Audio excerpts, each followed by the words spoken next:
Welcome back to Factory Sealed, everybody. It is November 20th, 2013. My name is Eric Peterson, and joining me today is Mr. Aron Robison. What was that? That's me saying hi. Oh, is that how you say hi when you're sick? Yeah. We got Jess Clarkson. Hi. What is with this? I was trying to imitate. Just imitate me. And very special guest, artist, illustrator, and general esquire, Mr. Rob Duenas.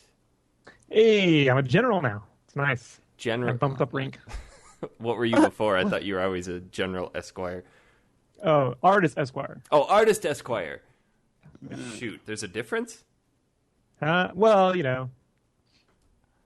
I don't know, man. You know, actually, esquire is supposed to be like not quite a knight, so I don't know if general quite works into the. See, that's funny because when I moved last April, I had the whole post office change of address form, and it gives you the option to give yourself a title, and esquire was one of them. So now all of my official mail that comes to me has Eric Peterson Esquire at the end of it. All I know is or squire. Well, all I know is that I took it from Bill and Ted's, and I had some guy read me at a Comic-Con, like my first one I ever went to. Just gave me a 30-minute lecture on how I'm totally inappropriately using it. So what? And well, that's what I said. I let him go on. I said, but it's cool, and it's from Bill and Ted's. So yeah, what gives you the right to tell me how to use words? Yeah, now buy some prints. And for you, they're more. Mm-hmm. Jess, what were you saying? Esquire or What? I was totally mishearing. Because Esquire from Bill and Ted is his middle name? Is it his middle name?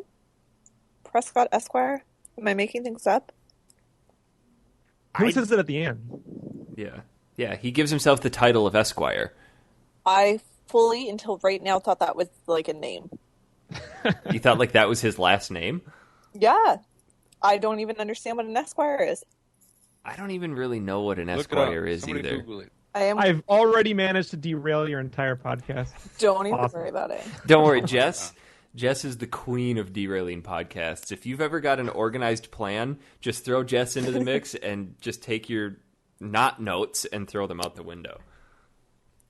And yes, Jess, I have notes this week. It's a courtesy title used in the U.S. for lawyers and in the UK for members of the gentry. Or a young noble who is training for knighthood. No, that's a squire. Yeah, you're It says thinking Esquire right here. like It says right here, Esquire. Don't get mad. Don't get at me. It's right here. Noun. Esquire. E-S. Yeah, like Ramza from Final Q-U-I-R. Fantasy Tactics starts out as a squire, not Esquire. It says right here, Esquire. Oh my gosh. It says that it came with I don't know. Related to that word, squire. Maybe somebody can write in and tell us exactly where we're going wrong here. Yeah, I'll tell you where you went wrong. You tried to make sense out of anything I do. Like, trust me on this one. Like, it sounds cool. That's how artists think. That's Right, hey, I get it. I understand. So, on that note, tell us a little bit about what you do, Rob. You and I met at Comic-Con this past year here in Phoenix, and I don't usually get pulled into a specific booth. I like to walk by and look at the art, but I walked by and saw the Ninja Turtle stuff at yours, and I've tweeted out pictures of that, so people have seen those. But there's just something about your art style and just kind of the process of you being there and doing some of that stuff on the spot just really drew a lot of people in. Oh, I appreciate that. Basically, I've been a professional artist now since 2004 or 5, working full-time. I did a lot of graphic design, like for T-shirts for Walmart, Target, Hot Topic, all the big licenses like Star Wars, Marvel, and stuff. And then I had always dreamt of getting into comics. Then I realized how little comics paid, so I just did covers. So I spent like 3 years sort of working out how to like sell projects and then not get made. And then I learned to do covers because those were kind of quick. And then I sort of parlayed that into working at a game magazine called Play Magazine, which ran from like 2001 or so. Yeah, I remember you had a magazine cover of that. What year was that one in? Oh, no, I did a few covers. I joined them in 2008 as their staff artist. Oh, wow. Now, yeah, so it was just crazy because magazines don't hire artists anymore, right? Mm-mm. So if there's a magazine left anywhere. I know, right? So I was doing art for them interior-wise and covers, as well as developing video game graphic novels for like Def Jr. and stuff on the inside, like where we're kind of going to launch some video game graphic novels. And I did the last cover even, and a bunch of art on the very last issue. I was drawing, it was Mass Effect 2? Yeah. And I was drawing the 100th issue of Play when we went down in flames. It was really great. What brought it down? The internet? The crash in 2008, which wiped out, took about a year, but it wiped out all the advertising that existed anywhere. So all the game companies, because at the time they were saying movies and video games are, recession proof. Well, yeah, the companies are still around, but what they decided was they didn't have to spend money on PR anymore. So they either dissolved their marketing departments completely and just said, we can go on the internet and pay people a couple $100 or $1,000 for an ad, or completely outsource it to like a big firm. And those firms don't know anything about games, so they're only putting ads like in Sports Illustrated for kids or things like that. So that's sort of like why you ever wonder when a big game comes out, it's everywhere, but you never see an ad for a smaller company. Yeah, it's because they buy up everything on every platform you can imagine before it starts now. And those magazines were dependent upon generating like $100,000 at a minimum a month, in advertising revenue. And so it went under, and the people in charge of that money never bothered to mention that they were bleeding, until one day they couldn't pay the printing bill, or like it just overnight, like, hey, no money. It just fell apart in one day. That's crazy. It was actually when I was at Long Beach Comic-Con in 2009. Yeah. They just called you up and said you don't have a job anymore. He called me up and said, take Monday off. Oh, no. And I was like, sweet, because I get to drive back and relax, and I just was too naive. Little did they forget to mention that Monday meant forever. Yeah, or until we needed you to build GameFan, which that was a hell of a journey. So what I did is I took all these stories that I have and just decided to start creating a podcast about it, because I refuse to write in a journal consistently. So instead I can talk, especially when I'm drawing. So I put together a podcast called Sketchcraft around the same time, sort of like logging all of my experiences in the art world. And I've since turned that into a full-time business. Yeah, it's some really interesting stuff to sit and listen to. I haven't been able to get through all of it yet, but it's really interesting to listen to you go through some of this stuff. Thank you. So when you were doing your comics, you said you initially wanted to get into doing comics, correct? Mm-hmm. And then you said... Yeah, I grew up going to the San Diego Comic-Con. I live right in San Diego. Okay. So, I first went in 92 when Image debuted. Before then, my knowledge of comics came from, the Hulk TV show and the Batman TV show. And then when I saw the Tim Burton Batman movie and the Dark Knight Returns comic book, right? Oh, yeah. And the Ninja Turtles graphic novel, all at the same time. And my mind was blown as a kid. I was like, whoa, this is, way awesome, And especially the Turtles, because I was like, wow, you can make your own comics now, too? You don't even have to, go get a job. You can just do that. So, and then Image came out. So I went to this con, and I was completely, fooled into thinking you could become a rock star if you become a comic book artist. I just hit the right and wrong time, really. Well, that's really interesting, too, because you'd think that people doing comic books, because you see all these big comic book movies, Marvel and the DC movies, and comic book artists and doing stuff like that, you'd think that, like you said, they'd be big rock stars, and you go to these Comic-Con conventions, and they're doing all their drawings, and there's big lines of people out there. But just like in pop culture, those people are dropping the bucket that are making a ton of money, because you don't really realize just how many people are out there trying to do it. Right, but at the time, too, even though I was aware that it was sort of built on that, as an aspiring artist being in San Diego, where we had a Wildstorm Studios, we had a lot of comic book stuff down here. We were a stone's throw away from Disney. All the Disney movies were coming out at the time. So the belief was those days were over, and now you could go make $100,000-$200,000 a year working over at Disney. If you become an animator, you could make $1 million making your own comic, get a movie deal, some action figures. So there was just this really warped belief that went all the way up till about 98, 99 when I realized that didn't actually exist. We've all got our castles in the sky. Yeah. So how much do comic book people, I guess, on average, what would you say that you could expect to make if that's something somebody wants to go into? Starting out, not nearly enough to live on, if you really want to know. So you have to do it really doing it part-time. after work. Yeah, you're doing it after work. You're doing it on the weekends. And the whole promise is that, you'll be able to go to Marvel DC. You just take your pages, you go, and you're going to make it big. And I'm like, you ever wonder why it's the same people working at Marvel and DC for like 20 years? Like, you think, why is that? Is it just because they're the only ones in the world who can draw? Like, that's not it. That's crazy. So what, obviously you do a lot of video game characters too. What kind of got you geared towards that?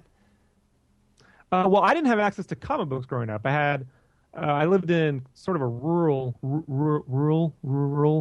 part of San. Yeah, I know that's a word. My kryptonite. You grew up in the big city. You don't know what that is.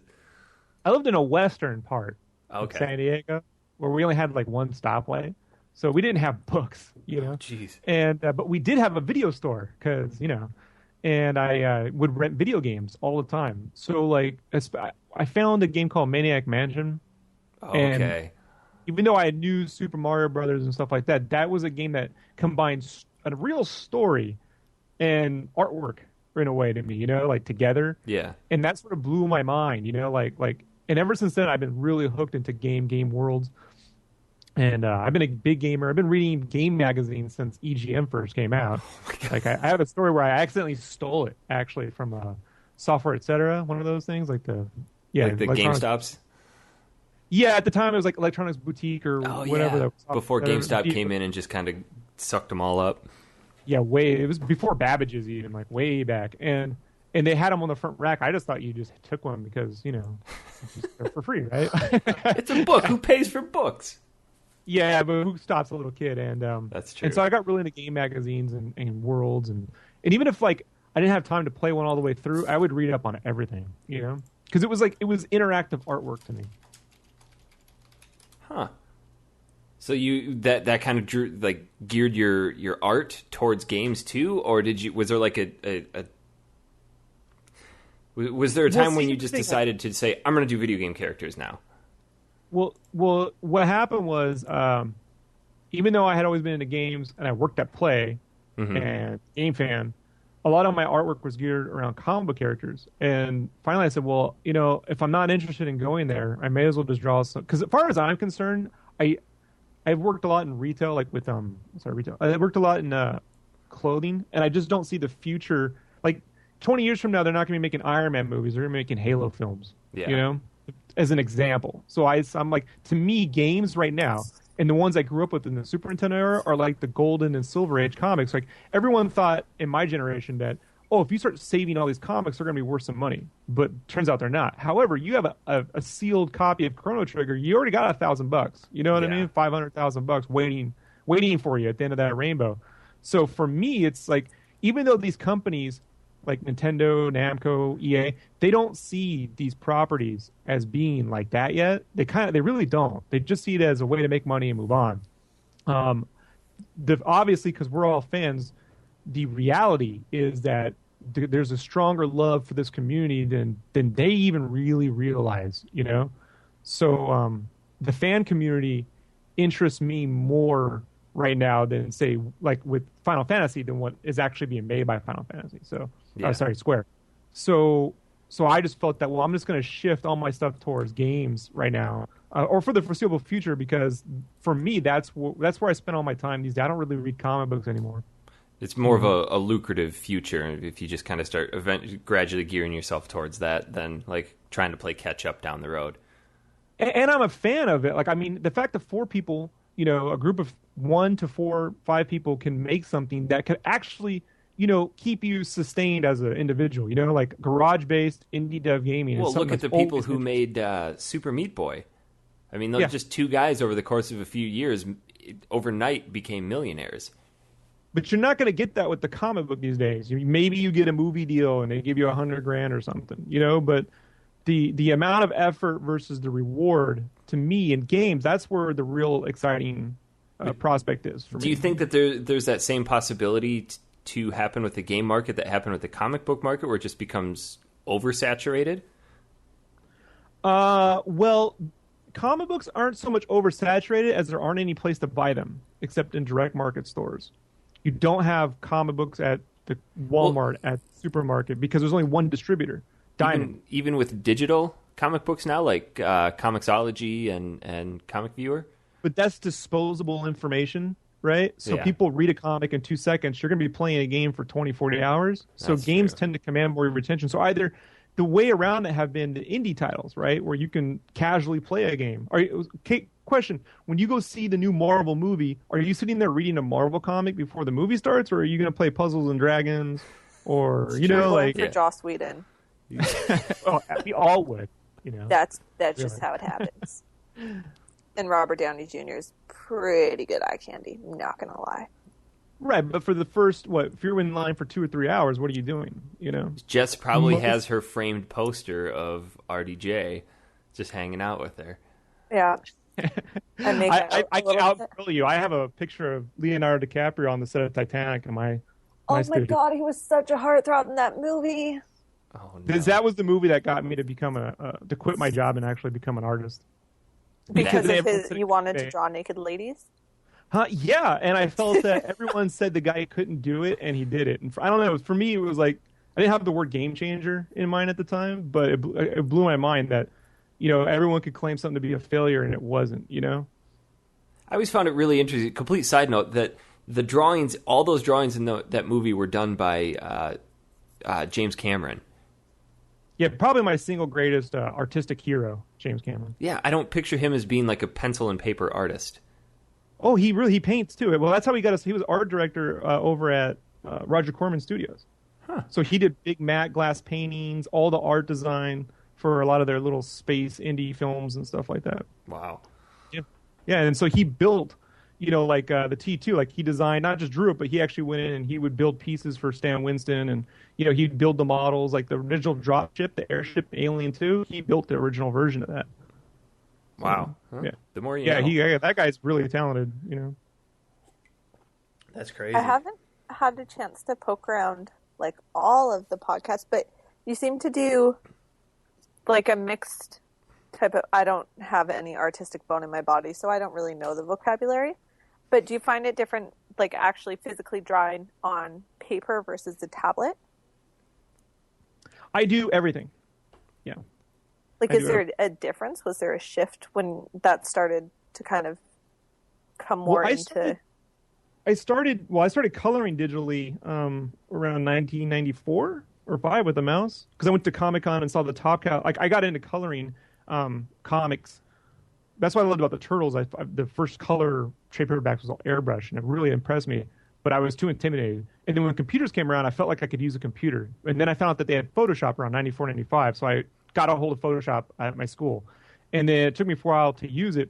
And then I learned how to draw digitally around 2008 because I was getting carpal tunnel from drawing an insane amount of details all the time. And my pencils, like I press too hard when I draw. Yeah. So I would sort of then flip it between the digital stuff, especially when I want like a ton of detail and I don't want to have to hire an inker. I would move to that, but it does take longer because sometimes you work on a zoomed in perspective. So then I started picking up painting because I always wanted to paint, and I was like, in order to sell, as much as I love the digital art, if you want to sell art and make money, you got to have something tangible.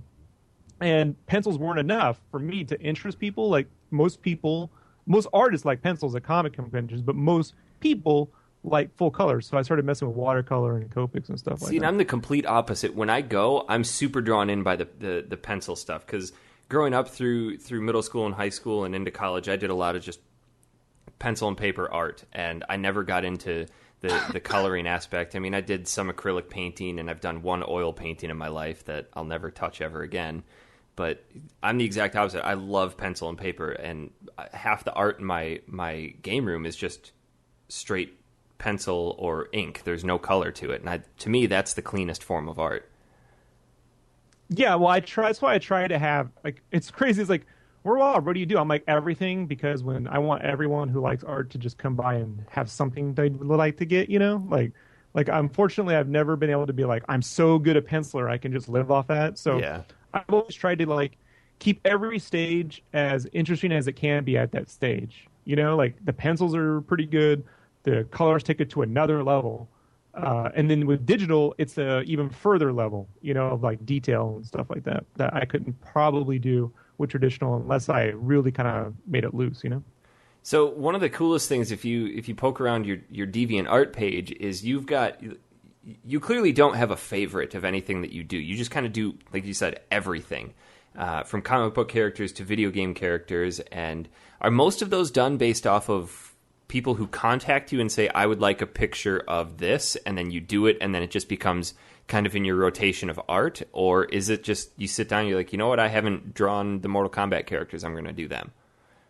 Right now it's half and half. So half of it is commissions that I'll run through either like a Kickstarter or sometimes on the Facebook. I'll be like, hey, I got like 8 slots open. And then right now with a lot of the gaming stuff you see, it's for my Game Cave publication that I just kickstarted last month. And so I want all the art assets, instead of using like, you know, here's a CG render of Goro, right, from Mortal Kombat 9. I'll just draw Goro and put him in the magazine, you know? So I used that art as a way to sell issues through the Kickstarter as well. You know, like you'll get a random piece of art from the magazine, you know? And I think that handcrafted quality is also what's completely missing from publications. Like everything's so, I call it like generic, like it's the computer rendered Nintendo stuff, right? Like you see Bowser and it's a CG render. Well, I would just rather have like the drawing like on the cover of Mario 3, you know? Yeah. Like remember, it was that nice, really cool little low perspective drawing with all the characters? Yeah. I like, so I want to bring like that level. I don't think it has to look like a fanzine just because you have handcrafted art in there, you know? It's a way to keep the publication looking completely unique. At the same time, it gives me, you know, the ability to start to say, okay, now I can group things in like 50s. I want fighting game characters, or I want sci-fi characters, or I want mascots, you know? And I can start to create this like block of stuff, you know? Well, then it also gives people who are buying the magazine, yeah, they get a game magazine, but they also technically have an art book in their hands. And I know a lot of people who love collecting art books, and I'm one of them. So you're right. So many game magazines out there just filled with 3D grabs from the game, and I think that's a pretty neat concept. That is the goal. Matter of fact, the magazine itself will be like, it'll be like going to another world. Like I try to tell people, it's like Fraggle Rock meets, you know, Game Informer, right? Like, or Game Fan, the classic Nintendo Power, you know, where there's a world they live in, and they're an import game shop, but they import our games. So in their world, like it's called a Valance, and in their world they have like video game RPG tropes and stuff like that, you know, and they're kind of aware of like their own universe, but they're a fan of our world. So like they'll come here drawn, like, you know, Uncle Traveling Matt would come to the real world and like hop around and get stuck in line and stuff like that. So that's the idea, that I can try to build a story amongst all this game talk and artwork, you know, that kind of runs through the issue. With the first issue, it's going to be kind of like that storyline will be a little bit minor, it'll be more like introducing everybody. But definitely already with the second issue, like I'm doing this thing called Sci-Fi Junkies, where I plan on having aliens attack their world in the beginning of the issue, and they take over the first half, like they invade their store and take over the magazine, and then they'll have to fight to get it back at the end, you know. And then the second half of the issue will be like a regular format. So it's like a hybrid between a novella and a video game magazine. Like a light novel, I think, right? Novella, right? Yeah. I think that's, like a light novel and a game magazine meets art book. That's amazing. I love stories and like little random. Oh, that sounds so fun. Because I just, not to give myself more work to do, because I love storytelling, I just don't think comic books are the way for me. I will be moving into light novels, right? I haven't talked much about that, and this is like my way. I just picked something I know I can do. I know how to make a game magazine because I did 7 of them over at Game Fan by myself. So I'm trying to add storytelling into that, give myself 3 or 4 issues, you know, to get really grounded while I sort of work on this other stuff, and then be able to, like, you know, once or twice a year launch my own little light novel complete with artwork and story, you know. And how often are you looking at releasing an issue of Game Cave? 3 to 4 times a year. Wow. So we'll go to Kickstarter for this, and we're going to do a Kickstarter for each issue. There's no subscriptions. It's per issue. It's going to be a low run, you know, like 300, maybe 500 issues max per issue. Wow. You know, The first 50 copies next time will come with a free sketch, a pencil sketch, and then there's upgraded tiers where you can get a full color, 8.5 by 11 Copic version of that, the artwork from the magazine, stuff like that. And I'm trying to make it highly collectible. Like with this issue, we've thrown in a pull-out poster, like an 18 by 24 fold-out poster, and it'll have like a nice landscape painting of the world they live in. And I would like to make that a double-sided one with issue 2 that has like a game map on the back. And I used to do these game maps at Game Fan, like for Donkey Kong Country, where it would look like a giant map and it would go through all the different games that came out in Donkey Kong Country, And so, like, I just want to build something that doesn't exist and can't exist in the ecosphere of publishing today, Well, yeah, because everything's so deadline-driven, and you just wouldn't have the freedom to actually do that.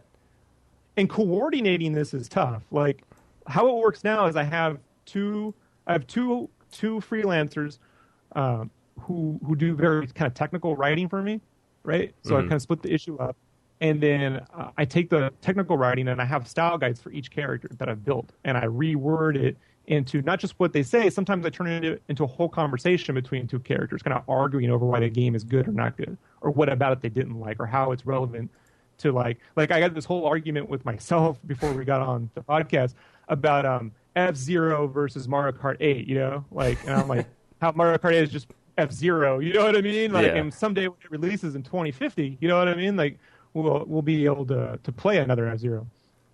But it's just a way for me to try to gradually build towards being able to do that, to release complete whole stories, That's phenomenal. That's actually a really, really neat concept that I'm pretty sure I've never heard of before.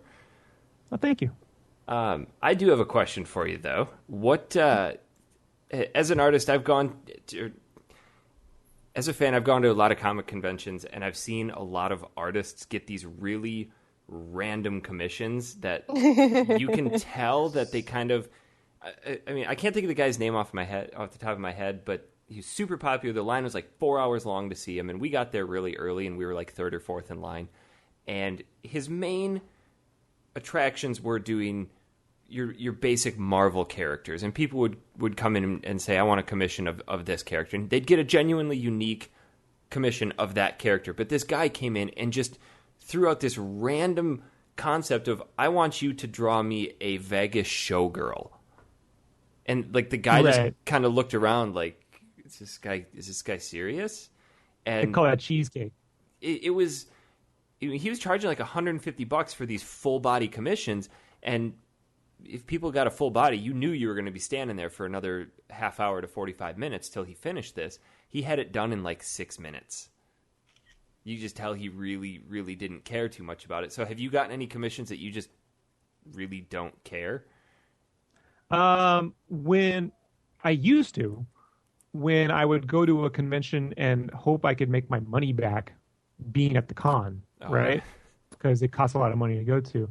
Now I tend to have the funds already worked out before I go.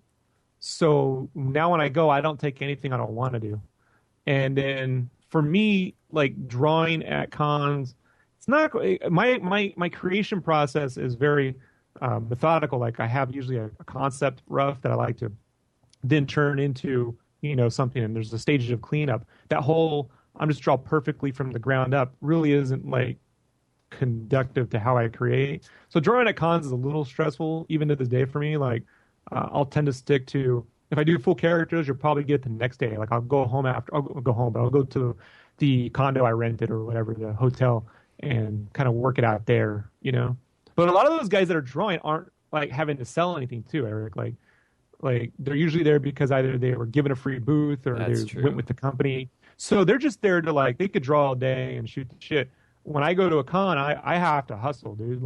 And so you spend a lot of time talking, repeating, explaining what you got, what you can do, And so what I'll do is I'll usually have 5 spots on a commission list, and it's usually about $50 or maybe $75 if you want some watercolor or something, And I just really do them as a way to make friends with new fans and stuff. Absolutely. Yeah. Who's your favorite character to do? Because I see you have a lot of Ninja Turtles, but not as many as you'd think. Really, I got 4 plus the 2 things I did at Play for the Smash Up game. But I love the turtles. I enjoy drawing them. I enjoy drawing probably anything more fun. Like Well, you were showing me when sometimes I was there that huge mashup of all the retro critters. PlayStation characters that you had done, or was it just Yeah. game characters in general? Game characters. Yeah. Okay. Yeah. I did that at Play, and my initial layout is twice the size of that. So like I cut it off at 75 because I had to color it too, and I was running out of time. I finished that literally the day I went to that Long Beach con. Oh man! So like after I turned that in, it got printed and no more job. So I know, right? Yeah, it's a fun thing to remember. No kidding. But yeah, anytime I get to like draw like a Buck Bumble or an Earthworm Jim or a Battletoad, like those are the things that I geek out over. I was digging through your art hoping that I would find at least one Mega Man, because Mega Man is by and far my favorite game character, and I was so pleased to see that you actually do have some Mega Man stuff. Yeah, I just did those. Those were originally 5x7s, those little ones for the first Kickstarter. Yeah, so those are actually pretty tiny that I've enlarged. I will be doing more, more detailed ones, as we move along. I definitely have a new one for this issue. I'll be doing an 8.5x11 for the Marvel Capcom Versus stuff. I got like 10 character slots for that. Wow. And then I want to do an X series, and I definitely want to do some watercolor versions. So for me, the idea is that I come up with a good pose, maybe for the magazine. The artwork's already sold because the Kickstarter went. I have a nice, print. I can take that same line art for the stuff that really resonates. Like, say you really like the Mega Man pose. I can take that, blow it up, detail it more out on board, and do a watercolor saucy version, And so I'm able to use a lot of the concepts more than once to create different kinds of art, as opposed to always trying to come up with the new Mega Man every time, Yeah. So there is a methodology to all that. Huh. Yeah. So I love Mega Man. If you could give a piece of advice to somebody looking to get into, say, comic book art or like video game art, what would you tell them? Well, what I would say is I always give my biggest advice to people is, if you want to be an artist, you got to understand a few things. Like, one, just really do yourself some service and just understand basic construction and perspective. Yeah. I mean, like, you'd be really surprised. A year's worth of like just putting down the effort of learning how to draw a 3-dimensional box, or even like taking good photos and rebuilding the artwork 3-dimensionally will save you a lot of like hassle and time. Because a lot of people always hit a wall and they ask me, Rob, how can I get better? And I'm like, well, you need to go back to this basic, Miyagi stuff, right? You got to learn to paint the fence. And everyone will do it because that's boring. I'm like, well, I didn't know that this shit was supposed to can I curse? Sorry. I know this was like supposed to entertain you. You know what I mean? Like it's not boring. You got to fall in love with the development, because that's where all your time is being spent anyway. The praise, comes and goes. I always tell people with art, with food, you can make the same meal 100 times for 20 years and request you to make the same thing. They see art once and they're like, oh, I saw that. Like, you got anything else? You're like, so, like, you better fall in love with making art, because most of your time is going to be spent doing that, But you also have to have just good taste. Even I don't consider myself, one of the great illustrators. There's plenty of people. I mean, people got 5 million views on DeviantArt. They got 1 million comic books and but I think that what I've been fortunate enough to have is a lot of people go, oh, Rob, your stuff looks there's something about it. And I think that part is that it's me. Like, I've been able to put me into my art. Like, it's a unique. I don't know what it's familiar yet. It's not. Yeah, and I was trying. It's interesting you mentioned that, because I was looking through some of the later stuff that you've done, like comparing stuff to the Turtles and then the Mortal Kombat ones that you've just done, and there is a specific style to it, and it's hard to point out. I don't want to say that it's boxy, but there's a lot more hard edges to everything. That usually comes out when I do a lot of like really quick drawing. Like, so the Mortal Kombat, that's 90 minutes of drawing and 2 hours of Copic coloring. So they're done in 3-4 hours max. Wow. So the quicker I work, the more edges kind of come out. the more time I have to kind of go slow and whatever, I'll add more curves. If you look at like the enslaved cover that I did for Girls of Gaming, it's very curvy because a lot of time goes into that, So that's really like a matter of speed, but it's still me. Like it's, I guess I never believed in like drawing one way. I try to find what the property, says. Like if Mega Man has a certain feel, I don't want to just plug something into Mega Man. I want to make sure that I get the feel of it. But at the same time, I don't want to just redraw what you've seen before, So that took, 10 years, man. Like I think a lot of artists want immediate perfection with their work. Like, oh, I tried that. It never worked. I did it for like a week, I gave up after 3 years, Gotta give it more time. Yeah. That's crazy. Malcolm Gladwell. 10,000 hour rule. All over that. What's the 10,000 hour rule? That in order to be an expert at something, you need to put 10,000 hours into it, which like roughly translates to 10 years of doing it actively. No wonder I never got good at saxophone. Oh, really? I thought you were going somewhere else with that. You're dirty, Jess. Aron, you were asking something? Well, I was going to say, like, it's one of those avenues where if you're going to have a career out of it, like, you really have to love it. Like anything else you do, you have to really love what you're doing. And that the point that you made about, not wanting to do the basics and going back and, doing the simple things just means that you're probably not going to make it because you're not willing to put the effort in because you're not trying to better yourself. You're just wanting to do it and be good at it. I would say that is the very first level. I would say the next level is, let's say you get really, really good and you're still poor and you've gotten nowhere. Then what? You know what I mean? Like you tried your hardest, you did pretty good work. I mean, you're certain of it because like I know I've had Marvel guys and DC guys, they always eye my stuff and it's funny, you get the nod and you're like, well, how come you're not? And then you don't get the call back from the editors and you get told no. Like I can't tell you how many times I've petitioned to work on the Turtles comics and I get told no every time, Jeez. From Peter Laird, from the IDW guys, you name it, As a matter of fact, I got to work with Kevin Eastman, the co-creator, only through Heavy Metal because he was friends with a guy that was writing something with me, but it wasn't for Turtle stuff. He didn't even have rights. He sold that off. He's like, oh, I sold that off. I'm like, damn it.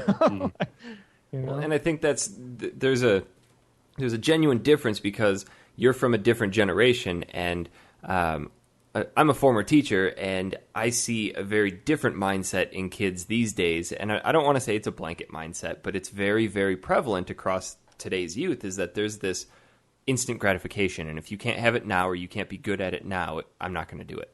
And you expect things, people expect things now, and they don't want to work towards it.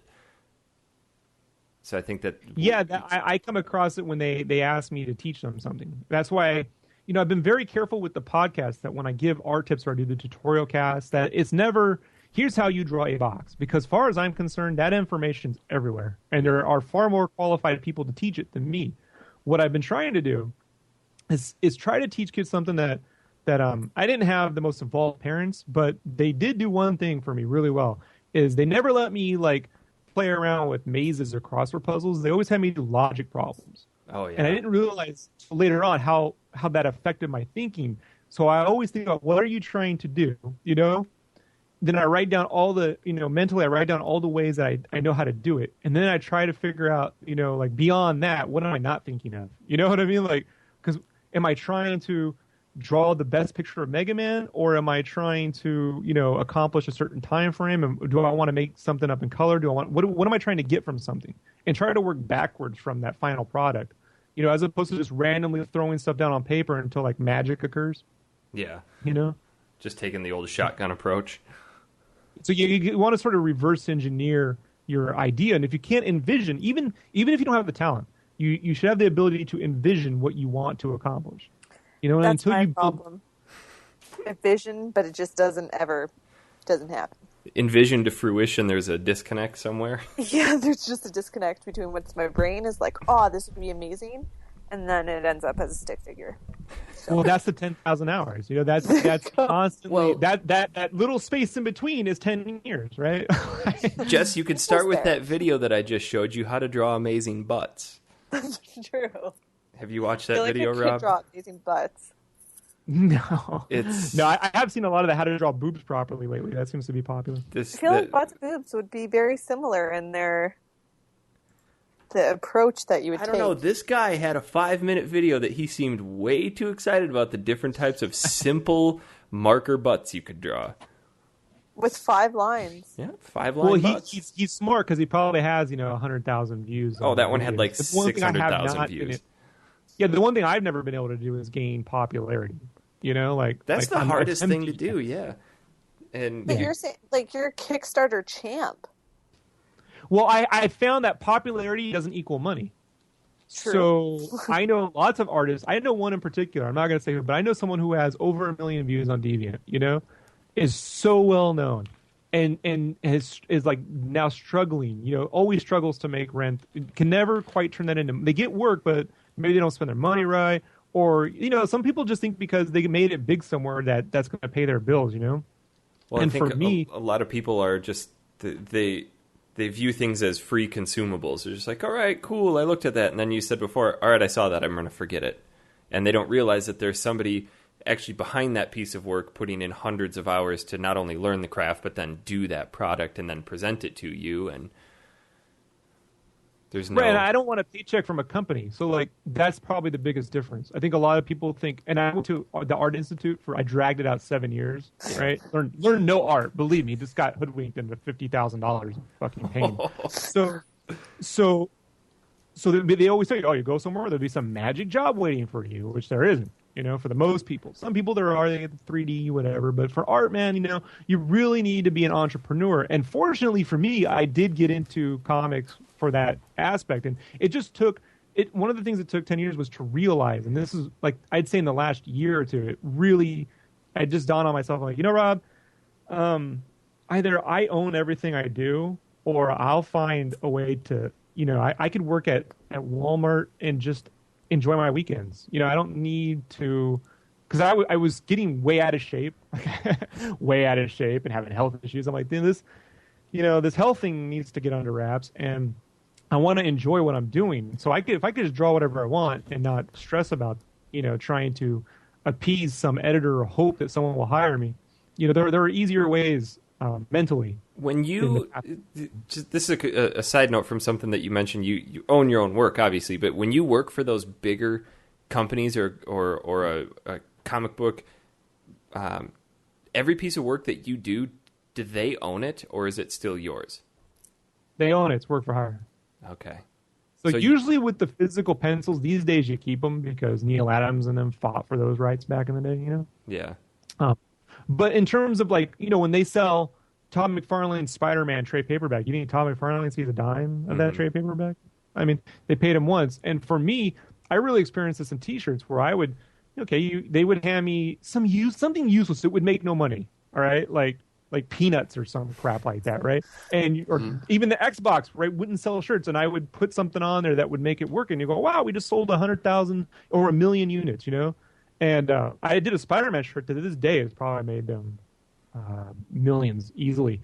And I wouldn't get a Christmas bonus or a turkey let's I couldn't afford to get a car to go to work. And I drew my line this year when I bought my own Cintiq to use. I bought a second Cintiq to use at work. They made 100 million, and I was like, hey, maybe you could buy me the Cintiq to use at work now so I can take this one home, And they were like, no. And I was like, I'm done. I don't need this. I have all the tools I need at home, and none of the negativity. I have a nice dog, got a podcast. He doesn't judge your work. Yeah, right. No, they just wants to play with the rope twice a day, What's your dog's name? Her name is Jezebel. She's a little papillon looking. I love papillons with their little ears, so cute. Oh, she's a little papillon, but this one has giant ears, like bat ears. Like when she sits up on the window, it looks like Bat Dog, like Bat Dog. She stands up. We have some mascot dogs on our podcast, which is pretty cool. I was going to say I haven't heard them. Aron? Oh no, she's incredibly well behaved. Well, Aron's dogs always make an appearance. Yeah, they're sleeping. They're actually pretty wore out, I think. I think in all 30-some shows, that's the first time we have yet to hear them. Yeah. That's wow.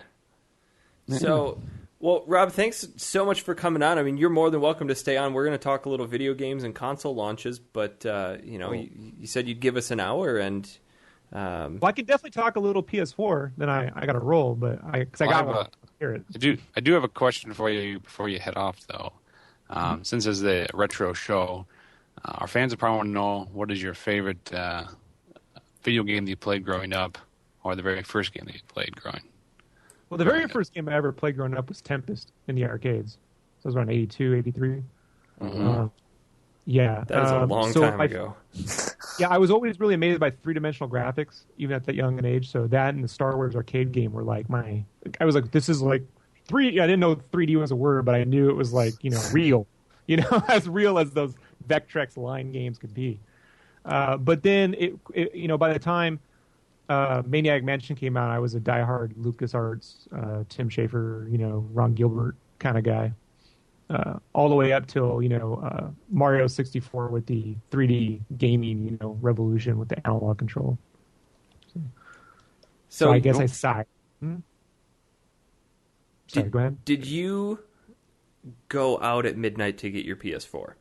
Let's talk about this. We have crested into the 8th generation of consoles. Yeah. 8. Yeah, I did worse. Yeah, I had a backer who was willing to. I wasn't going to get one. I have a belief that you shouldn't buy these consoles till at least 12 months out. Oh, and at the bare minimum. Every time a console comes out, I break my one rule, right? so this time I was dead set. I was like, Wii U, damn you, Wii U. You know what I mean? Like a year later, I'm like, I could have just saved myself $150. Did you buy a Wii U at launch?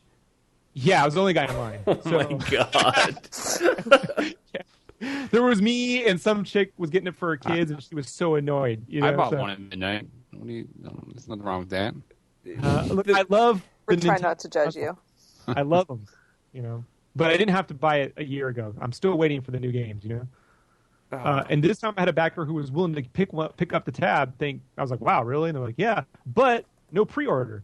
So I had to go to the Best Buy at 9, 10 a.m. and brave the 100. It just happened to be 111 degrees out that day. Oh my goodness. So, we need a conversion for the Canuck here. That's like 45 to 50 Celsius? What? Yeah. Yeah, it was brutal. And it rained the very next day. So I was like, you son of a weather. Where are you? Oh, you're in California. He's not too far from me. This time of year? Yeah, it can get real. Yeah, I'm right near the border. So that is insane. It still gets in the 90s here at the end of November, middle of November. So we're into negatives. Well, so below freezing. You made the choice to live there. No, I didn't. I was born here. You're a full-grown adult. There's no way. Sorry, no offense, Americans. Couldn't do it. Yeah. I love my maple syrup and poutines too much. You don't even eat poutine anymore. I know, shut up. They don't make gluten-free poutine. Well, they do, but it's the whole gravy, meat, and dairy from the cheese. I do have dairy-free, soy-free cheese, which that sounds utterly terrible. Yeah. That sounds really so gross. Like cheese. Tastes like salt. But Aron, did you get... No, you gave up your free PS4 by switching jobs. Yeah. I do own a PS4. Oh, you bought one? Yeah. See, I got mine in the mail last Friday, and I decided I first of all, I couldn't afford it. I thought you were selling it to Matt Eads or I didn't sell it to him. I just transferred it to him. So I lost no money in the deal. Amazon took the money from his account, shipped it to me, and then I shipped it to him. And in return, he's sending me a graphics card for my computer. So I had one in my hands, and I pretended to spike it on the ground just to get him all riled up, and then I mailed it off to him. But I did get to play with one for a little while. I don't know. I'm not too love struck yet. Well, how can you, Bill? Eric, like these companies, ever since I really say since 2000, right, especially since 2005 and 6 with the Wii, they have not. I mean, the idea of a launch game, with the set amount of real titles developed first party for a system is gone. So what they've done is replaced it with, you're an early backer, you're going to get to have the latest and greatest. So just jump on the fence now. But the problem is, right, that you get this. The PS4 is a different problem for me because as functional as a controller is, the couple games I got they're all right. The problem is that I can't even. It's not. It can't play MP3s. It can't do. I mean, I got a racing game I can't play music on. You know what I mean? Yeah, like it it's can't really act like your media server like the PS3 was. Because it cuts into PS3 sales. You see, like I guarantee you that like you'll see that stuff added as they phase out PS3. But the reality is, I feel these consoles launch now because they need some kind of buzz to accrue on their stock or something. Yeah, and I think think 8 years, right? I think what's happened, the trend with games is starting to happen with consoles, where games are being released unfinished, and then because they know they can just patch it. And consoles are the same thing. Look at how many PS4 features and Xbox One features they say it's not available at launch, but it will be down the road. They don't say when, but it'll be available at some point. They're guaranteed to have so many sales anyway. So what's the point of? You can string people along. They're just stringing us. Pretty much. I'm fine to be strung. I don't know, but I blame Nintendo, dude, because as far as I see it, Microsoft and Sony. I love Sony. I'm not the biggest fan of Microsoft, but they're a business, so you know what I mean. They do good business. But I feel like, and I've worked with these companies, especially with their merchandising side, right? So they want to be Nintendo. Trust me on this. They don't care about the quality of their games. They just go, wow, they sold a bazillion Wiis or a bazillion DSs. They all want to be Nintendo, but they want to be high-end Nintendo. So with every system, you're going to see more and more. If you really think about the Xbox, it's not a game system. It's an entertainment box, The Wii isn't really a game system. It's where the family gets together, you know what I mean? And they're all trying to own the living room. Yeah, they want to own your living room, and all we're asking for is games. And so then Sony goes, well, look, it's a gaming machine. So what they really mean is they took out all the extra features, the 3D, the Blu-ray, the MP3s, all the options, and it can play 4 games for a year. Have fun, thanks, bastards, there isn't even like a retro game I can download on the store to buy it sometime. Did so the PS1 classics don't work on the PS4? No, it's not even available in the store. It's not an option. The store for PS4 is not the same store that you have on PS3. It's its own store. Oh. I'm super glad.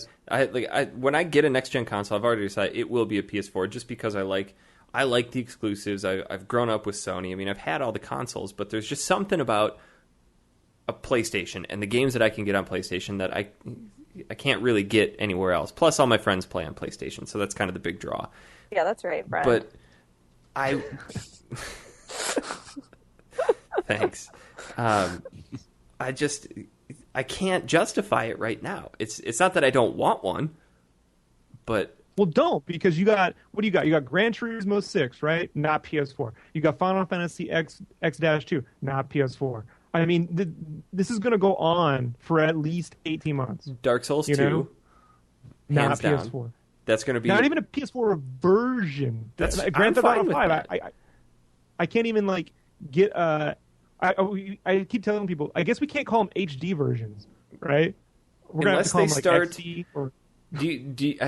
I don't know. They said that, I was reading this today, the current Tomb Raider game, obviously there's a sequel in the mix or in the works, but there were rumors coming out that there's going to be a PS4/Xbox One version called the Definitive Edition. And they need a title. HD isn't enough. It's got to turn into 3G, 4G, 5G version. Well, do you think 1080p? Are these consoles at the moment aren't capable of outputting in 4K? Are they? Well, no, they aren't capable because the hardware is built. See, here's something else. As next gen as this may appear to be, because it can do particles and real time lighting and stuff like that, it's actually the difference between the GameCube and the Wii U. Yeah. It only costs Sony $200 something to make the PS4. If this was the same kind of difference in hardware between the PS2 and the PS3, just in terms of raw horsepower, oh yeah, right? like you would see a lot like. Well, if the consoles were running Unreal Engine 4 as a standard base, I mean, we'd be blown away. But that's just not the case. And I think people it will be able to run it. You know what I mean? But that being said, it's not like I'll be surprised if it can run Chris Roberts' Star Commander game, whatever that thing, Citizen Spaceship. Yeah, you know. We've come to expect it will with like optimization. Oh, go ahead. With optimization, it'll get there.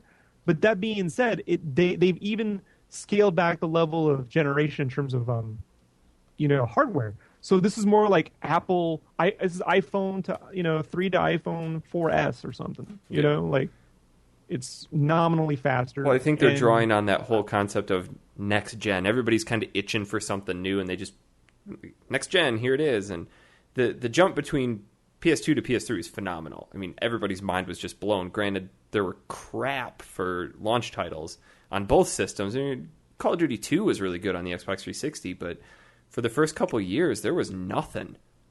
And I still played PS2. But the jump between Xbox and Xbox 360 wasn't that apparent when it launched. No. And I remember it was like, oh, it's just, super clean, Halo, So we're going to see that no matter what for at least 18 months. And until the target platform is PS4, Xbox One, until that's the target platform, nothing's changing. Yeah. So we're just going to get Assassin's Creed 9, in 1080p, 60 frames per second. Yeah. So that's it. That's sneaky buggers. Well, they've also talked about like they got the visual effects they can create now in video games and certain movies, but mainly the video game aspect is already so advanced that the TVs that need to be able to support it probably won't even be around for another 10 to 15 years. And I've heard too that the size of the TV, like to really notice a difference on some of the like really intense quality stuff, you would need a huge TV. Well, technically, if you want to fully enjoy 1080p, you have to have minimum 50 to 55 inch. So imagine how big of a TV you need for 4K. Well, I got a 75-inch plasma. I mean, yeah. So you enjoy it. Yeah, so I don't have a lot Barney. of hobbies, but my living room is one of them. And I can tell you right now, I got Knack and I got Need for Speed Rivals, and and I got a PC and Alienware hooked up to it, so I can run Skyrim at 1080p with the 4K textures. Oh, jeez. So party at your house? Yeah, no kidding.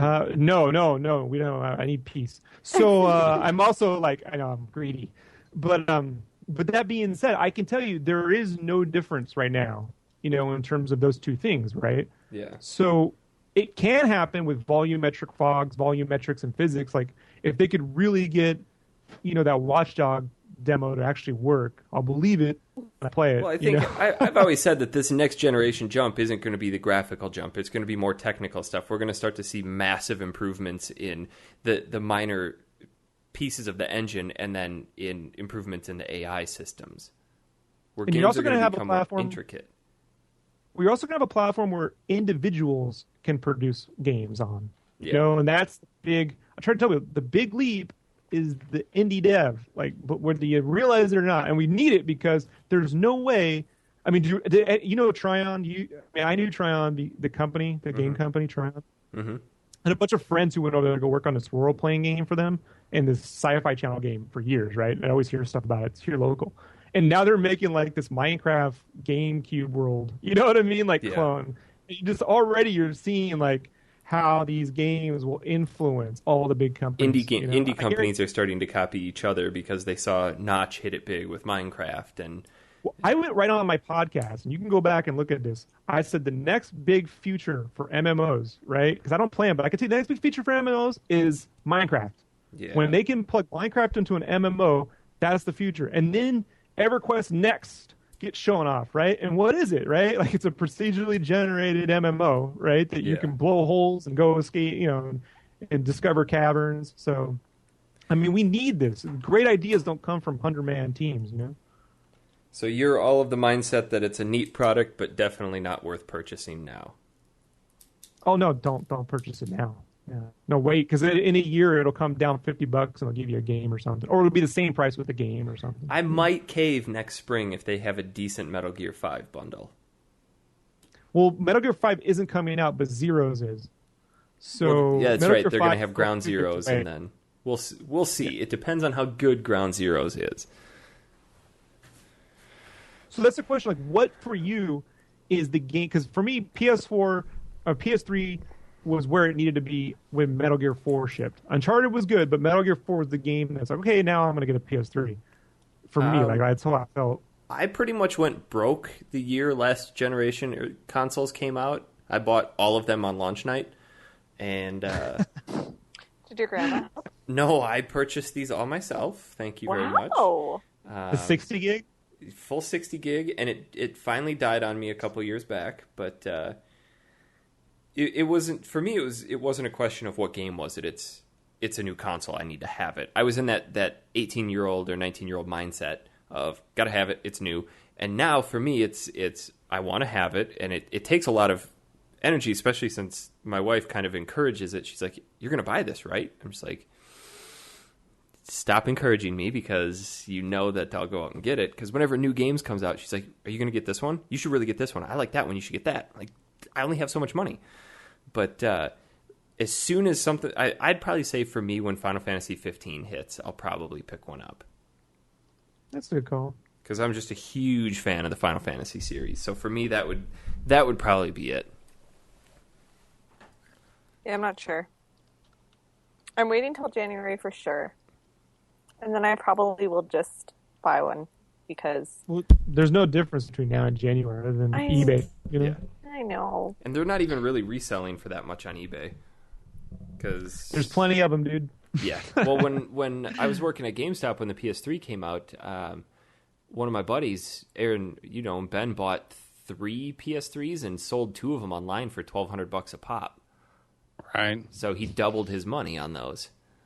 Yeah. Which, that's crazy. And I thought about doing that, but then at the very core, you're doing nothing but screwing over the community that you're a part of.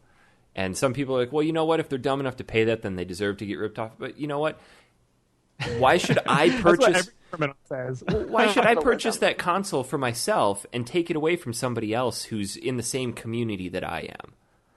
So I just said, you know what? If somebody else wants it, and Matt decided he wanted it, so I just gave it to him because he couldn't get a pre-order. So I could have been a huge dick and say, all right, well, I'll sell it to you for $550. It's just I'm not about doing that. It's tempting. Don't get me wrong. It's very tempting, but I'm not going to do it. You should get an achievement. I should. Well, that being said, this week I finally get to buy a game for my Wii U. So, yay. I'm finally going to buy a game for my 3DS. I did trade in my Wii U for my PlayStation 4. You getting Link? I'm getting Link. I'm going to get it too. It's 60 frames per second. They had me. They had me on 60 frames per second. I'm that kind of a technical geek. I read that whole Iwata's Asks thing 3 times. And I just get so excited over technical discussions. I don't fully understand how they do it. I just love it, Yeah. Wow. Well, Kev's on. He wants to get pulled in. So, Rob, like I said, you're more than welcome to stay and hang with us. We're going to talk a little Mother 3, but if you have to run, I totally understand. Yeah, I'll get going. Thanks for having me on. Hey, not a problem. If you ever want to come back, let us know. We'll keep us in loop with what's going on with Game Cave, and we'll start pumping that out for you. I can get you an actual physical issue, too, when it comes out. Get you all digital copies. I would absolutely love that. That would be so fun. Do you know colorist Dan Brown by chance? Dan Brown? Nope, can't say I do. Probably know his work, but I don't know him. Yeah, there's 2 of them out there. I'm trying to figure out one if you knew. I used to HeroClix with the guy that was a comic book colorist, and now I think he's actually made it big since last I met him. Oh, awesome! So I was curious. Nope, sorry, I don't. I'm sure they're all at the cons, though.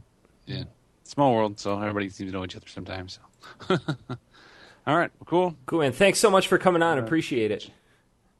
Anytime. Talk to you later. All right, take care. Yeah. Hi, Rob. Hey, Kevin. You didn't say bye to me.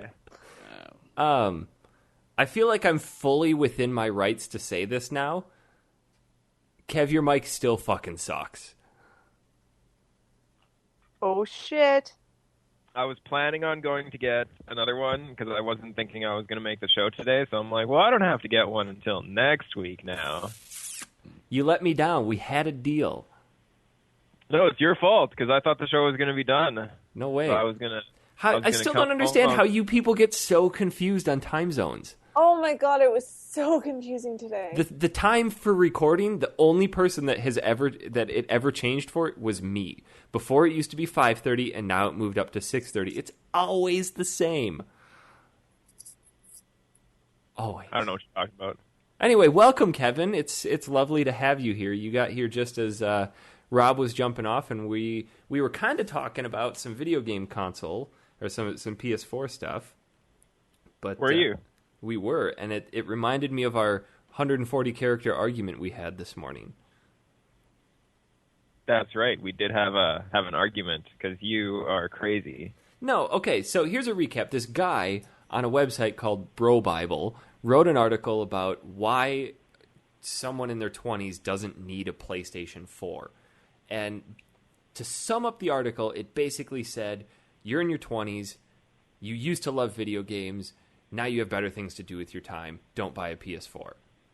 And that was the entire concept I didn't of get it. that at all from the article. I didn't see that he was saying that. To me, the article was saying that when you were younger, you were able to get more excited about video games and video game consoles coming out. Have you seen the people that we keep company with? Like, we stand out in freezing cold to get games at midnight launches. We love video games. We sit here and talk about games. We had a 3-year podcast dedicated to nothing but the newest games coming out. And we're all in our 20s and 30s. You played all the new games. I didn't play none of that shit. That's right. You hardly played anything.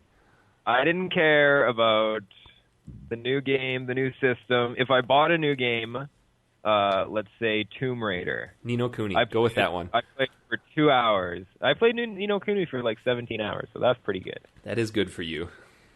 But yeah, I played Tomb Raider for like 2 hours. I played Tekken Tag Tournament 2 for like 45 minutes. That's 45 minutes too long. I still don't understand how they convinced you to buy that piece of shit.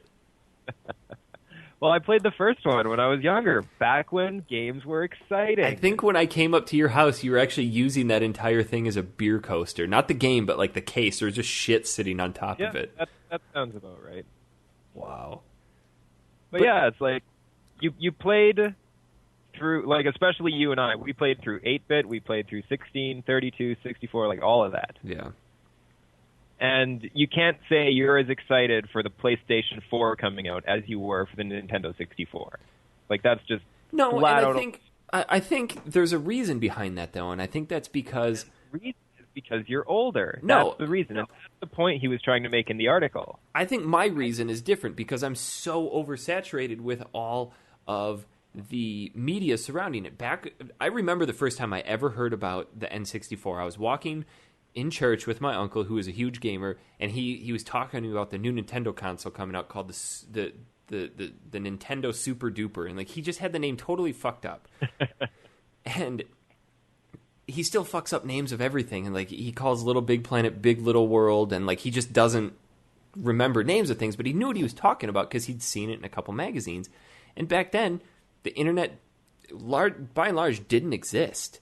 So we were still going off of hearsay and magazines, which came out once a month, and then if you're lucky to actually have your parents get you a copy of it, or if you had a subscription, great. But you could get more excited because you didn't know anything about it, so that when it came out, you're like, all right, I'm getting this, and then you didn't have any expectations. So now with media and so much gaming coverage, like we knew all the faults and shortcomings of the PS3, the PS4, the Xbox 360, and the Xbox One before they even launched. So maybe that's why I didn't get as excited for it. I still want one. I still go through the store and look at the display and be like, if I had $500 and there was one sitting right now, I'd probably buy it. But I think you had one. You had one in your hand, and you chose to get rid of it because it's not as important. It's for me. It wasn't. It was a choice of I'm going to wait and buy one when more games are out for it. Yeah, but at what point does that actually happen? When do you decide, okay, now there's enough games to make it worthwhile? Maybe when one game comes out that I actually want. But looking at the back consoles coming out, like it wouldn't matter. You would have found a game to buy. Like, did you get a PS3 on launch? I did. I got a 360 on launch. I got a Wii on launch. I got a PS2. I got all the other consoles on launch. We talked about PS3 launch titles and how absolute garbage they were.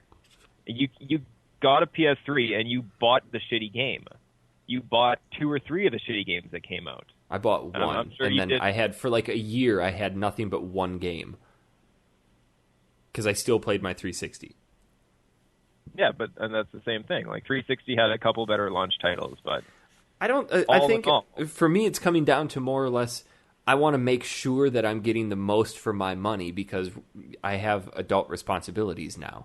So it's not that I don't physically want one. It's that, and his example was so dumb. He said, "You, as a 27-year-old, you've got things you'd rather spend your money on, like a plane ticket or going out to dinner. Like, who the fuck goes out to eat for $400?" And yeah, but think of it this way: you could buy a ticket to come and see me for $400, or I could buy a ticket to come see you for $400, and that would be, however, like it could be 2 weeks that were. Like, or you could buy a ticket to come see me for $400, and I could spend $400 on a PS4, and we could both enjoy it. I don't know. I see the point that you're trying to make with it, but I read it completely differently, and I feel like that guy, although he did have some valid points, was super out of touch with the gaming culture as a whole. Because how many people do you know who are, well, maybe not personally, but still in their 40s or their 50s? Aaron, you probably know this from working at GameStop. You see people of all ages. We had a guy come in, we called him Gamer Grandpa. I mean, this guy was like 80 years old, and he would come in and buy all the newest games when they came out.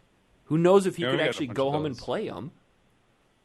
Well, the guy had always came in and traded them in after he beat him. So. Yeah. So yeah, but I'm sure the people like that are a lot few and farther between than like the. He's also not 27. You know, he has the exposable income to do that. When you're 27, I don't know, 80-some years old, he's living on pensions and old age income. Heck no, back then they were taught to squirrel away every penny, so he's probably got millions. Yeah, not like us who are taught to just go more and more in debt. So I thought it would be kind of interesting to talk about some of the best and worst console launches from back in the day compared to now, because the console launches now are a bit more publicized. I mean, you even go onto the front page of Yahoo News or other major websites, and you see those news places covering the launch of the console. And back in the old days, I don't think they really did any of that stuff. I mean, granted, I was a kid and I didn't give two craps about the news, but what do you guys remember as being some of the best console launches? Super Nintendo. Why? Super Mario World. Was that the last console that came bundled with a game at launch? I believe so. Well, I don't know. I'm pretty sure N64 did too. I think pretty much every No. Nintendo. So N64 did not come with a game. didn't No? it? No, I was super pissed because I got mine at Christmas. It did not have one packed in. You had to go and purchase Mario. Oh, that's right. It wasn't at launch, but they did it later on. Like, because I know they had a GoldenEye one. Yeah, they made bundles later, but they don't package games. I mean, I don't know if you can really count. Yeah, you could probably count the Wii and Wii U as having console or games at launch. But Yeah, 'cause it came with Wii Sports, didn't it? yeah, Wii Sports. I would say the Wii was a super successful launch. Not only because it wasn't the best system to ever hit, especially compared to the PS3 and 360, but like that console had so much hype surrounding it that working at GameStop, we didn't have that console in stock consistently for over a year. And like that console brought gaming to the casual masses. Yes, there are hundreds of shovelware shit games for that console, but it brought gaming. I think the Wii really helped bring gaming to the forefront of society and make it acceptable to be a gamer, because you saw people of all ages, even people without kids, coming into GameStop to buy a Wii. Well, that was the thing. It really, and that's Nintendo's thing, right? Is appealing. I can't talk anymore. To like the family. Right. Well, that also happened for that. But what also Nintendo did, which is their downfall on the Wii, and I believe it started on the GameCube, but before, like on the Nintendo, on the Super Nintendo, and on the N64, they had their Nintendo seal of approval, quality approval. Yeah, you were talking about that back with one of the earlier shows. Yeah, and they did that, and so then they would say, no, this game is not good enough. It's not gonna go. Well, the problem is when they got to the N64, I was back, I think, when the PlayStation 1 was out, and then all these other companies were just making games and making games and making games and making games and making games. Nintendo didn't have that big of a lineup because they're very strict on, what was a good quality game. And then when I think it was the GameCube was the first time it happened, that they started to let other people make games for other than them, and they still left the Nintendo seal on there, but they took off the word quality. Yeah, they just put so it wasn't Nintendo quality. And then when the Wii came out, it was just the floodgates opened up for just shitware. Yeah. And because I liked the Wii, I thought the Wii was a great system, but there was about 10 games on there that were actually worth playing. The rest were just like, okay, I guess you're how old are you? 5? Here, just play this. It'll occupy your time. But the controls and everything else, the gameplay were terrible. I was trying to think back to the launch of the original Xbox, and I don't remember a whole lot about that because everybody was so enamored with the PS2, and I'm trying to think of when the Xbox came out. The Xbox came out in 2001. So it came out a year after the PS2. And everybody was so enamored with the PS2 because it was finally starting to get its feet under it, which PS2 wasn't the best launch. I mean, you had Armored Core and Smuggler's Run and SSX, which SSX was a great game, launched into a great series, but I think the only thing that saved the Xbox was Halo. And that's what made the launch for Xbox was Halo. And I can't remember a single other launch title for the original Xbox. Probably was just Halo. They had that Fusion Frenzy, where it was that game show with that game sucked. That was a fun one. It had a bunch of mini games in there on the Xbox. It was like a knockoff Mario Party, though. What about the Game Boy? Did any of you guys get a Game Boy at launch? No. Not at launch. No, neither did I, unfortunately. I thought Game Boy was pretty lame back when I was a kid. See, I loved it because the first game I ever played on Game Boy was the Zelda Link to the Past. And then I broke out to some of the other games like Tetris and Mario Land, but I believe it was called Link's Adventure. Link's Awakening. We did a Definitely whole show on it. What about the Sega Saturn? Do you guys know? Did you ever hear about how Sega announced the Saturn? No. No. So E3 in 1995, they were still having their big press conferences because E3 is just kind of taken off, and they put out this really strange 10-minute teaser reel about the Sega Saturn and showing all these really impressive graphics, and then they got to the end and went, and it goes on sale tomorrow. And they didn't tell any of the retailers, and it was left in super short stock, and nobody knew what, okay. I mean, it was kind of like what Apple does, but Apple gives people a month or maybe a week to, super get pumped up about it and then capitalize. You gave these people less than 12 hours.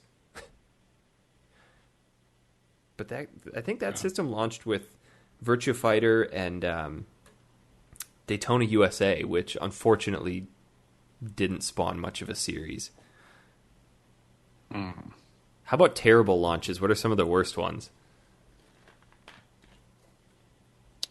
Not that I ever got one, but the Virtua Boy. Oh my god. Weren't there only 23 games for that as it was? Over the entire life of the console, that thing was total trash.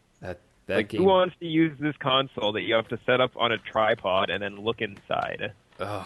Ben Schrader had one of those, and he was telling me that he used to sit and play it for hours and come away and see purple dots all over the wall and be cross-eyed, and I think they're gonna have some brain damage.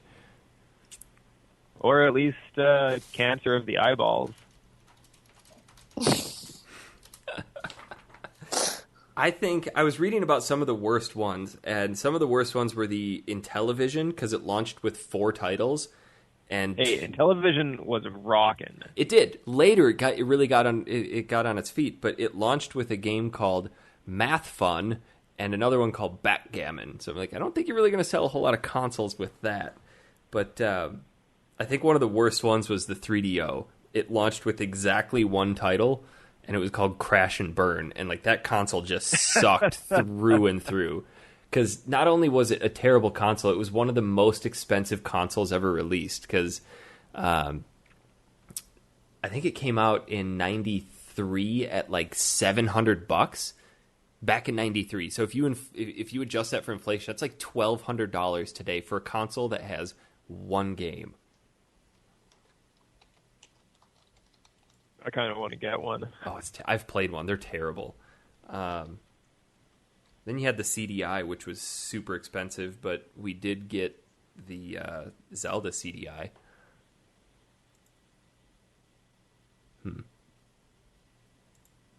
You guys are typing. Yeah, a little bit. I think if I had to list the best console release ever, it would go to NES. Simply because the NES single-handedly revived the gaming industry. Because gaming had kind of lost its appeal to everybody, and everyone's like, okay, great, arcades are wearing thin, but then the NES came with Mario Brothers and Duck Hunt, and like, boom, here we are. So, that's and the gun. Don't forget about the gun. Unfortunately, those don't work anymore. Aron. Yes. I see you have to go soon. Do you want to talk about what you played? We're making rough, choppy transitions this show. Oh man, they're pretty well. We're gonna go on everywhere.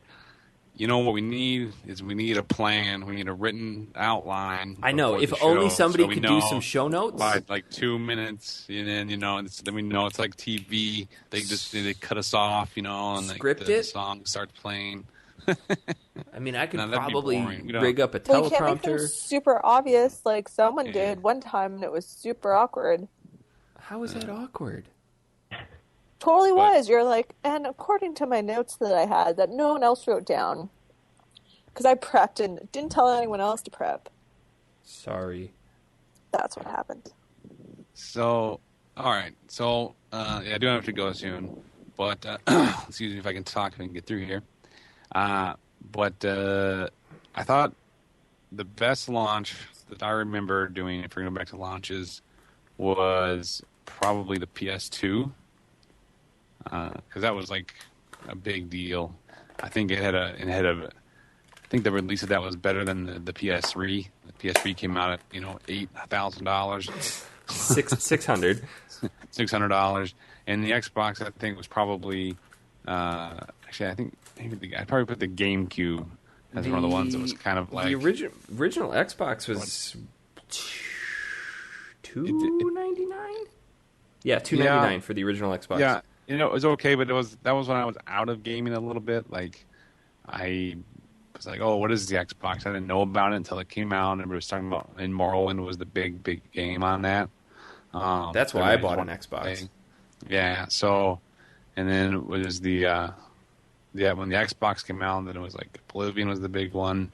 So I was a little behind on that. So I actually didn't start getting into gaming until the year that the PS3 and the Wii came out. So, but that's what I don't remember the GameCube. I was like, oh, it's the GameCube. Oh, when that came out?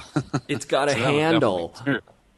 yeah, that one definitely came out under the radar. Like I don't remember that one at all. I remember sitting at lunch, because I knew it was coming out. I remember sitting at lunch, and my buddy's like, oh, I can't wait to go pick up my GameCube. And everyone just looks at her like, what the fuck? You're going to get a GameCube? And then he comes to school the next day talking about Super Mario Sunshine. I'm like, what the fuck, dude? Go sit somewhere else.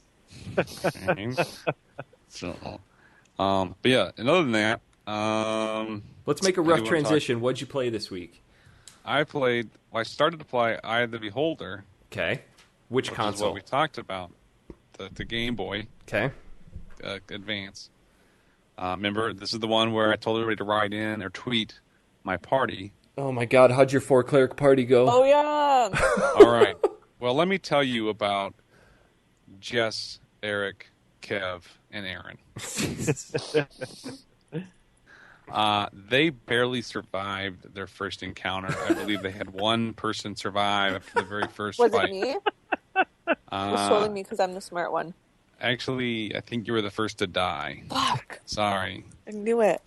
But yeah, playing a party of 4 clerics is very tough in this game because when you first start off, you don't get to choose what you have. So none of them have any offensive spells. So all they can do is heal each other, and none of them can hit for crap because the game.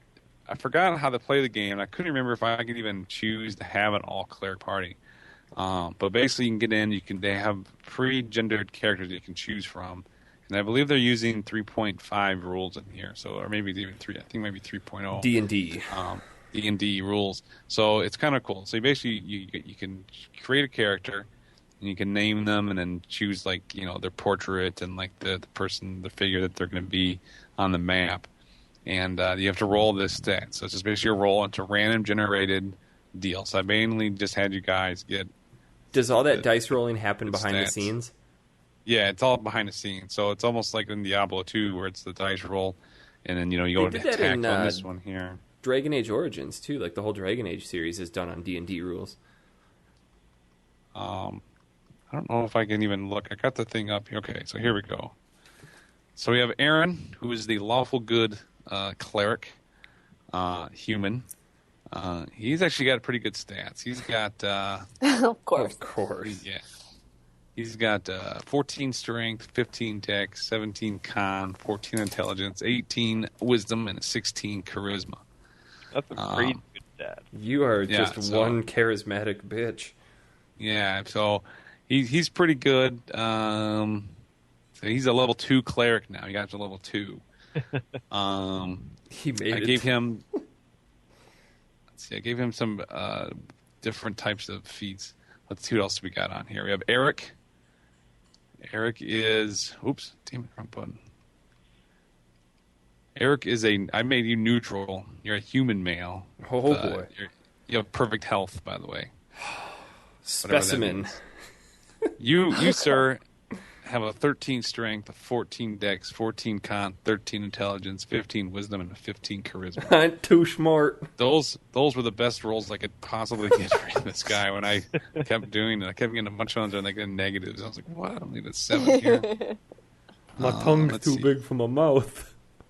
Jess, though, is the only non-human. I made her a moon elf for some reason. I thought, she'd probably be like an elf. Yeah. A moon elf? A moon elf, yeah. Yeah, that's right. She's also made to all level 2 now, but you have a 15 strength, a 10 dex, so you can't with your range stuff. I think we gave you a bow and you couldn't hit shit because you have no dex score. So then we got you back to hand in hand. 15 con, 13 intelligence, 16 wisdom, and a 15 charisma. However, you are pretty good at the combat casting. I gave you that. So you're like our healer right now. Because since you were the first character that I made, you were like the team leader, so you'd always get into combat first and you would just die.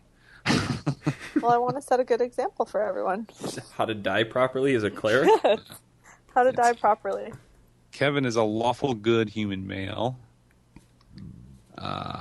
He's got an 11 strength, 13 dex, 11 con, 17 intelligence, 17 wisdom, and an 11 charisma. So,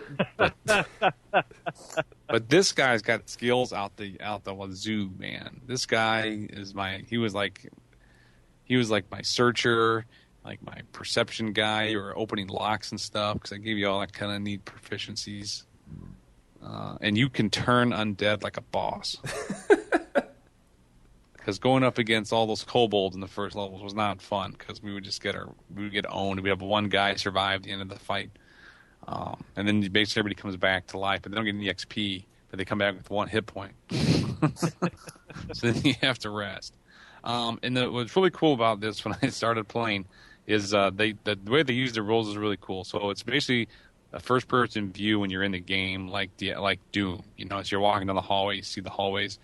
And you go to the doorways and stuff. You can see the bad guys in front of you, so you can choose to attack or try to walk past them and hope that they don't see you.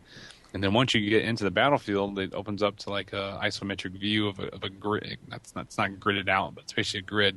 So it basically has all the rules of D&D. So if you have 30 feet of movement, you can move 5 feet at a time to move around, and you can also attack the one time. You can cast a spell, and you can choose to go. And there's an initiative order. That's all the dice are rolled in the background. So there's an initiative order. Sometimes somebody else goes first, and then the bad guys go, in their turns.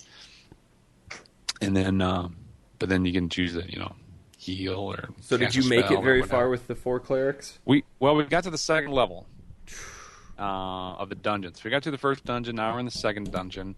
And actually, this is what's kind of funny. I made these characters on the way to work one morning, and Jesse, I work with Jesse, and he was there, and he picked it up. I'm like, oh yeah, check it out, And he goes, oh man, this is fun. He goes, man, these guys are terrible. And these guys can't hit anything. But then, he started playing, and he started to get how to play the game. And I really wish I could have recorded his dialogue while he was playing, because he was like, Jess is gonna come up and hit this guy. Oh, miss. Eric is terrible. He can't hit nothing. He's dying. He gets hit every single time. Here comes Kev. Oh, Kev's got it. Oh, there he is. All right, Aaron, you're gonna come hit this guy. You're gonna come flank this guy. Oh, attack opportunity. Oh, I missed you. You're good. And then until they got that, then they got to the different levels, and we finally get finally undead. And then it was just we owned, because we're a bunch of clerics that can turn undead. So we get in there, and in one turn, it's like, oh yeah, Eric's gonna get it. And then there was one level, I think we were against a boss fight. He's like, Eric is just owning these fools. He just gets up and just kills everybody.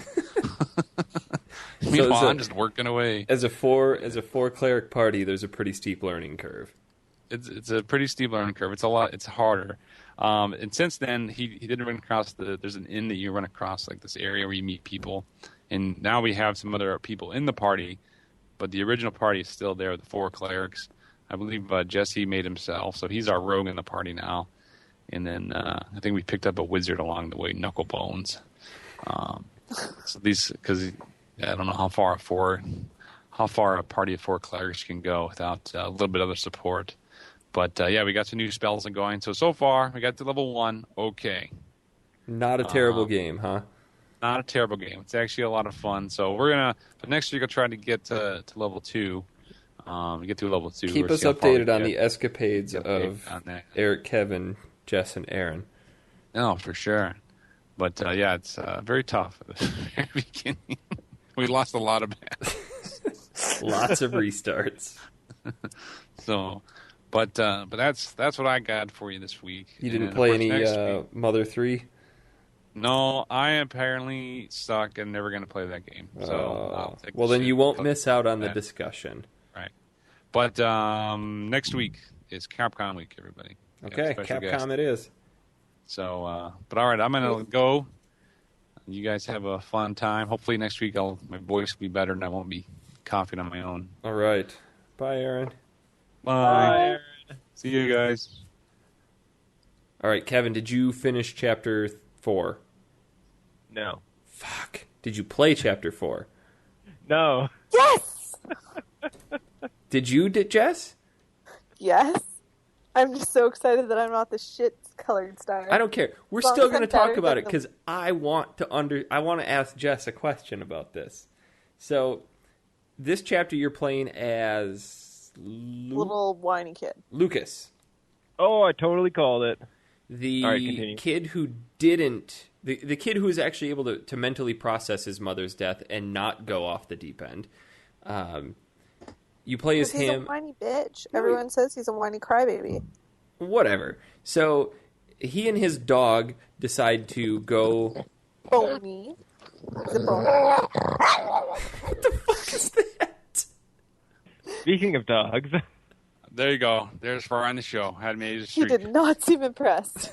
I just woke him up from his nap. He was not happy. Jesus. All right. Bye, guys. Bye, Aaron. So, Chapter 4 takes place 3 years later, right, Jess? Yes. Okay, so 3 years later, Tazmily Village is just a booming metropolis filled with brand new buildings and people and shops and money and you still have Facade in the middle selling happy boxes. Paved sidewalks. I didn't pick up on this until I started playing Chapter 4, but happy boxes are TVs. Bam! That blew my mind. No wonder everybody likes happy boxes. Because what really gave it away was Lucas was walking around and somebody says, "Hey, Lucas, why don't you have a happy box in your living room yet?" And he said something about wanting to stay outside or do something like that. And like, I'm starting to see that this game is kind of satire on modernization of society. And Facade is like this big looming corporation of like, I'm going to push all this crap into your house that you really don't need, but make you feel like you really want it. Commercialization. So he goes on this quest to find Duster because somebody comes to town and says, "Hey, there's this band called DCMC." Which always reminds me of like Run DMX or whatever. Run DMC, that's all I can say. Run DMC. Yeah. I don't think I want Run DMX. Whatever.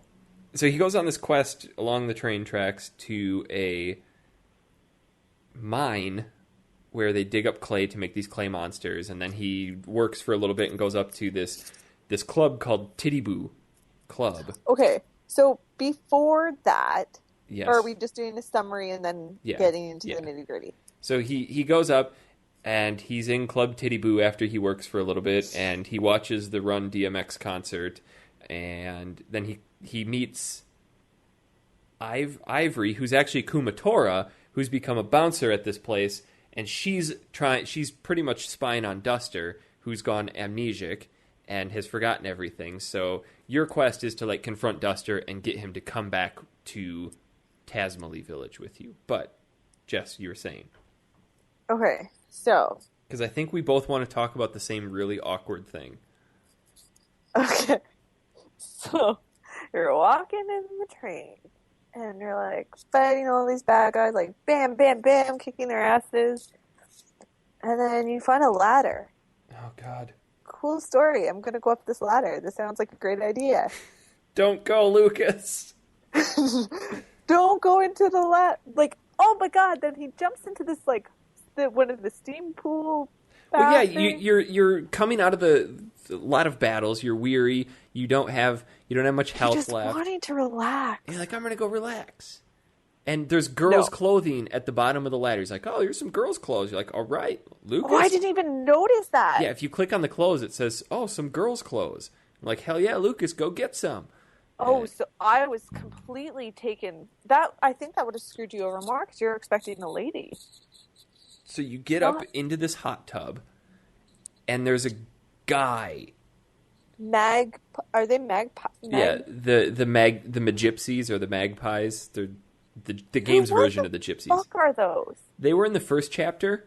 I know. What are they supposed to be? I have no idea, but this guy was friggin' weird. So Lucas does not have Psi ability yet. He's just got his basic attack, and Boney just has his basic attack. However, this guy, Iota or Itona, says, I sense something from within you. Deep inside you. And the screen goes black, and there's text scrolling across. It's something like, endure it. Don't struggle. Just let it happen. Just let it happen. And then it goes on for like 10 lines of text. It's like, holy shit, this kid's getting raped. It was so bad.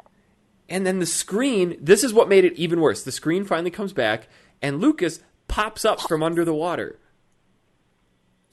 And he's like, okay, I just got raped. My life's better. I've got Psi ability. So bad. And B, so that's A. B, like, I don't even understand what they were trying to do, but like I could see it being super offensive they're trying to be this like gay, not gay, really, really horribly designed creatures, those magpies, Magypsies. Yeah. They're brutal. I don't like them. Yeah. They're terrible. So I thought it was something like I need to let some steam off or something like that. I felt like this entire chapter, kind of like I think it was a chapter 2, where you played as Duster, was just pure filler. There really wasn't anything of complete substance, and it was kind of like this hard transition from current time to 3 years later, and then you have no explanation as to what happened to Duster, because I don't really remember Duster just taking off and leaving. Do you? No. So suddenly he's gone, he's joined a rock band, and he's this badass bassist, and you confront him, and you have to win him back by playing rock, paper, scissors against all the band members, and you have to win. And if you win, then he comes with you, and if you lose, he stays, but I think you win no matter what. But it was a really rough transition. I don't understand where they're going with it. I don't know why Duster had to lose his memory and what caused all that, because he didn't really go through anything too traumatic, because he stole from Osho Castle that hummingbird egg, and then he hid it somewhere, and the next thing you know, he can't remember anything. And I thought that 3 years was a little awkward. Like, maybe they'll go back and explain. I don't know. But it was interesting to see, like, all the adults were working in the factory. And the part that I was freaking out about when Boney left was when you walk in and they're like, do you want to work for us part-time? No dogs allowed. And I was like, no, don't take him, don't take him, don't take him. I thought they were going to transform him into, like, a mecha dog. No! No, but now society's kind of joined together, and the pig people and the Tasmilly citizens all get along. Still don't trust them. Thought they were gonna, like, piece out Boney, and then I went to the next room and he was running happily on the treadmill. So I was content, but I panicked. I don't know where they're gonna go with it from here. But this chapter was real short, like maybe an hour and a half. And real shady. Yeah, real shady. Kev, it'd be really easy for you to catch up, so... Yeah? Yeah. Did you play anything this week, Kev? I played absolutely nothing. Yeah. Not even any Final Fantasy? Nope. Wow. Falling behind. What are you talking about falling behind? You're probably still on Cosmo Canyon. No. I'm not quite to the Temple of the Ancients, though. All right. We should probably start wrapping this up. Let's do a couple emails and then, call it a show. Got an email here from Donovan Elsie. He says, hey, Factory Seal, my name is Donovan Elsie, and I really love the show, and I've listened for about a year now. Just wanted to say you guys are awesome. Anyways, I was going to ask you all a question. What is your first video game experience that you remember? His first is Sonic Heroes GameCube. He's only 13, so not really retro. He said he would really love it if we could play some old GameCube games such as Super Mario Sunshine or TMNT. Those aren't retro enough. Could you play some Clash at Demon Head or other slightly hidden gems like Chip and Dale Rescue Rangers or Crystallis? Chip and Dale Rescue Rangers is so good. That game is a ton of fun. I played it probably like as recent as a couple of years ago, and that game does not hold up at all. I have to interrupt. Did you see his PS? And it's so horrible because he's 13, but so funny. P.S. My middle name is Hard. Donovan Hard Elsie. Oh, anyway. What are parents thinking? My first video game experience, I think we talked about this before, but to be honest, like my very first cognitive memory of a video game is sitting down and playing the first Final Fantasy.